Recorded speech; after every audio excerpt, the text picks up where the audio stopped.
Ada, coba tolong santri diantar. Hana. Ya. Terus kita gimana nih Ustaz, nemuin dia di mana? Kita nunggu di tempat muasabah aja. Ayo, udah. Biar anak lagi terusin kerjaan. Misi yuk, makasih ya, yuk.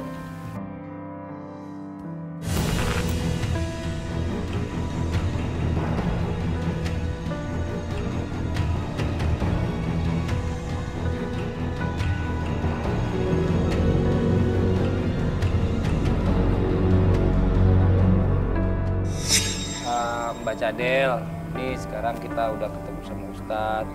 Mbak Cadel, sekarang kita mau coba masuk ke proses muhasabah, di mana Mbak Cadel ini bisa mengungkapkan semua isi hatinya, kenapa selama ini melakukan hal-hal yang tidak disetujui oleh orang tua, apalagi dilarang agama, sampai dengan mencari uang di cara yang tidak diridhoi oleh Allah. Apa nama aslinya? Subhanallah, Pak Fadli. Iya, Ustaz. Ini nama yang istimewa yang diberikan oleh orang tua. Nur Rahmah artinya cahaya rahmatnya Allah Subhanahu wa Ta'ala. Mulai sekarang sudah masuk di rumah hijrah, saya panggil dengan nama Nur Rahmah. Orang tua. Bagaimana perlakuan sehari-hari Rahmah terhadap kedua orang tua? Jadi gini Pak Ustadz, saya suka ngebantah kedua orang tua saya. Saya suka ngelawan, sampai saya pernah minta uang sama mama saya nggak dikasih. Akhirnya saya dorong mama saya. Astagfirullahaladzim. Rahmat tahu perbuatan yang Rahmat lakukan itu sesuatu perbuatan dosa besar. Jadi selama ini Rahmat tinggal sama orang tua? Saya ngekos. Terus ngekosnya itu bayarnya uang dari mana? Saya bayar itu. Saya frustasi Pak Ustadz. Saya dijerumusin sama teman saya sendiri.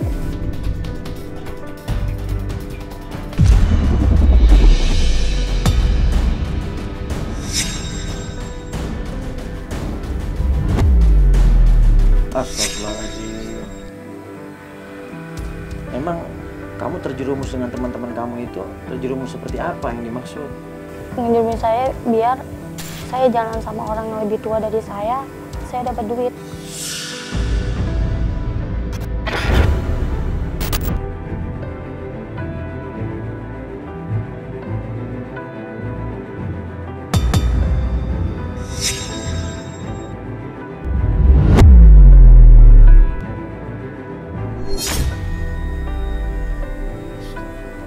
Maksudnya apa nih? Ngejual diri saya. Astagfirullahaladzim. La haula wa la quwata illa billah.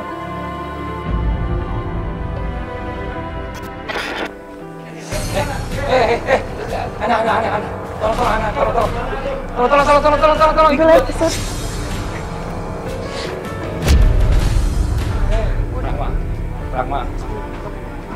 Rahma, selesai dulu proses muhasabah ini Pak Ustadz, biar Rahma juga lebih lega hatinya.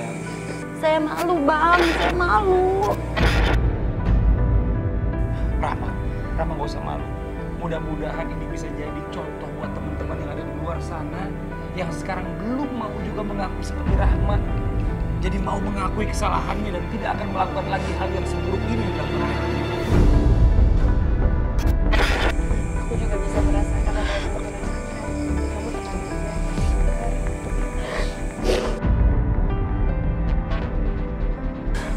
Kita lanjut ya. Iya. Muhasabah. Ya, bawa Mbak Rahma ya. Ayo teman-teman.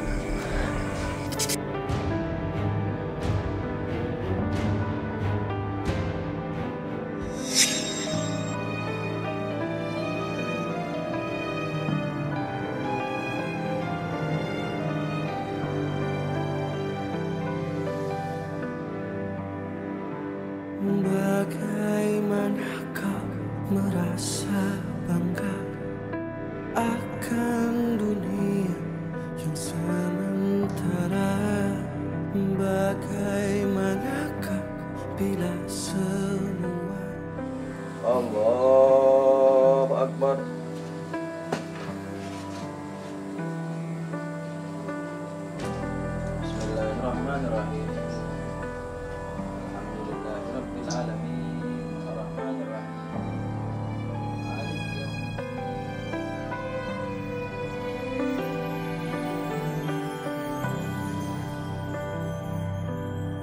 Bagaimanakah bila saatnya Assalamualaikum waktu terhenti tak kau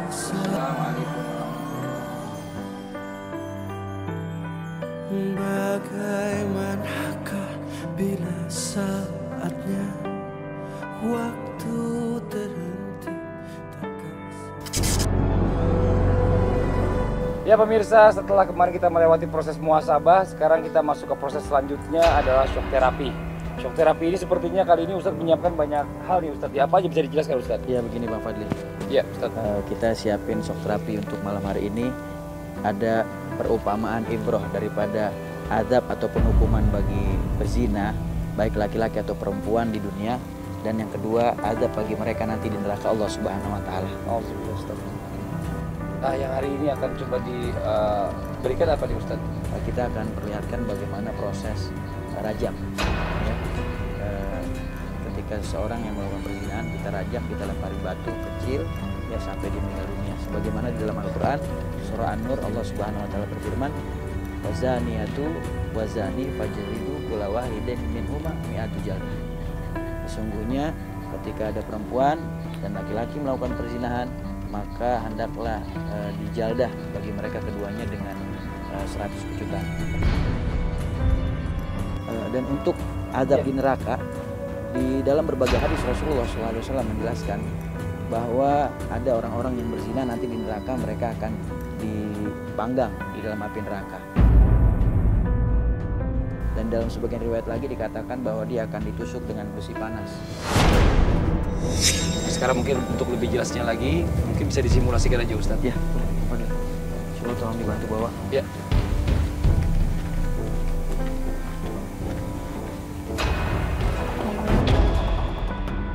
Mbak Rahma, ini sekarang kita memakai peraga dulu. Peraga kita gunakan ini adalah boneka. Mbak Rahma perhatikan baik-baik. Ya. Nanti kita akan lanjutkan lagi. Peraganya bukan boneka, tapi peraganya nanti adalah barang. Bagaimana santri siap? Ustadz geser sedikit.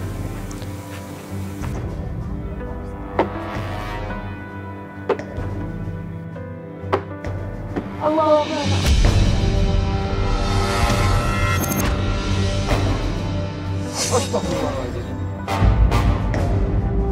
Nah sekarang Mbak Rahma, tolong diatur Mbak, sini. Diposisikan di boneka. Ya. Dan ini maaf, tolong perhatikan Mbak Rahma. Pak Ustadz, saya nggak mau kayak boneka tadi. Mbak Rahma. Tenang. Saya nggak mau Pak Ustadz. Ini balasan buat orang-orang yang melakukan perbuatan zina di dunia. Ini hukumannya. Saya nggak mau kayak boneka yang tadi. Saya takut Pak Ustadz. Kalau kamu tidak mau diperlakukan seperti boneka yang tadi, maka tinggalkan perbuatan perzinahan. Ayo Mbak Rahma. Oke, gimana Ustadz? Ya. Para santri udah siap semuanya? Siap. Mbak Rahma siap? Siap Pak Ustadz. Istighfar. Astagfirullahaladzim. Astagfirullahaladzim. Ampun Pak Ustadz. Udah Pak Ustadz jangan sakit. Minta maaf sama Allah. Astagfirullahaladzim. Istighfar. Astagfirullahaladzim. Astagfirullahaladzim. Sakit. Mbak Rahma buka mata Mbak. Sakit gak tadi? Sakit. Sakit. Tolong Mbak Hana dibuka.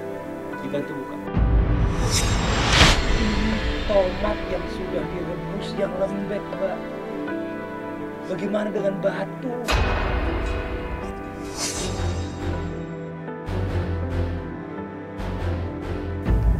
Bayangkan baik-baik Mbak. Apa Mbak Rahma masih mau melakukan hal tersebut? Apa Mbak Rahma masih mau mengulanginya lagi Mbak? Enggak. Mbak Rahma yakin? Mbak Rahma yakin? Yakin. Yakin Mbak Rahma?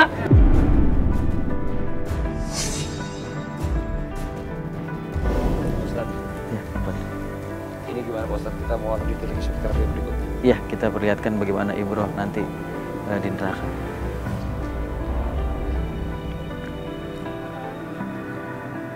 Ini perumpamaan buat orang-orang yang melakukan perzinahan. Ya, nanti adabnya di neraka seperti ini.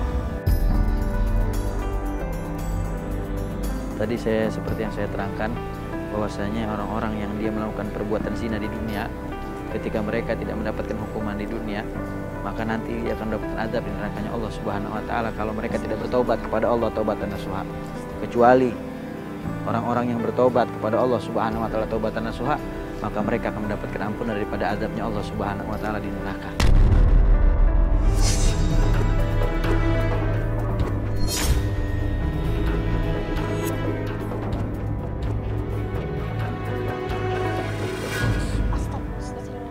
Pak Ustadz, saya nggak mau, Pak Ustadz.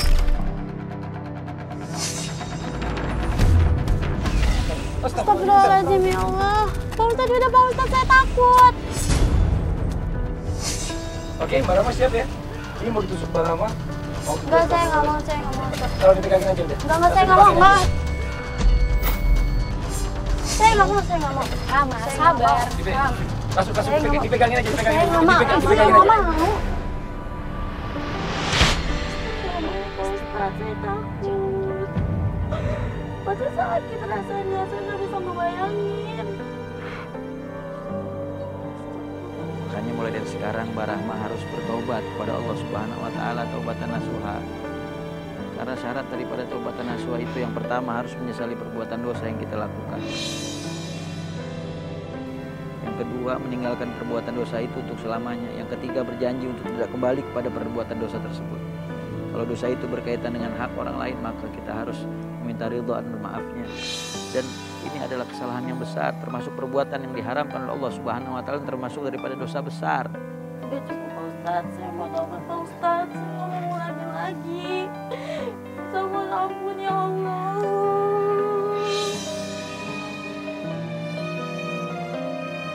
Mama maafin aku, ya Allah. Mama banyak salah. Maafin aku, Mama. Rami ulangi lagi. Ya Allah, maafin ya Allah. Bagaimanakah bila semua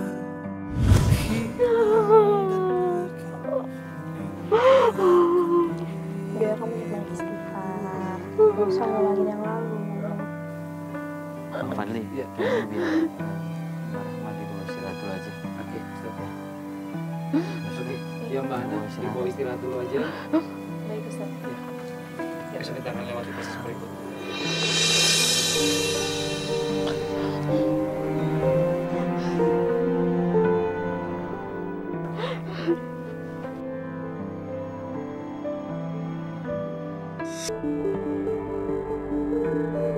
Masya Allah, Alhamdulillah buat pemirsa yang ada di rumah. Sekarang kita masuk ke proses yang terakhir, proses muzakarah, di mana kita akan mengkafani target kita hari ini, tamu kita Mbak Rahma. Sudah siap Mbak Rahma? Oke, Mbak Rahma sekarang diposisikan, kepalanya masuk ke sini. Ayo silakan Mbak. Di atas, dibantu Mbak.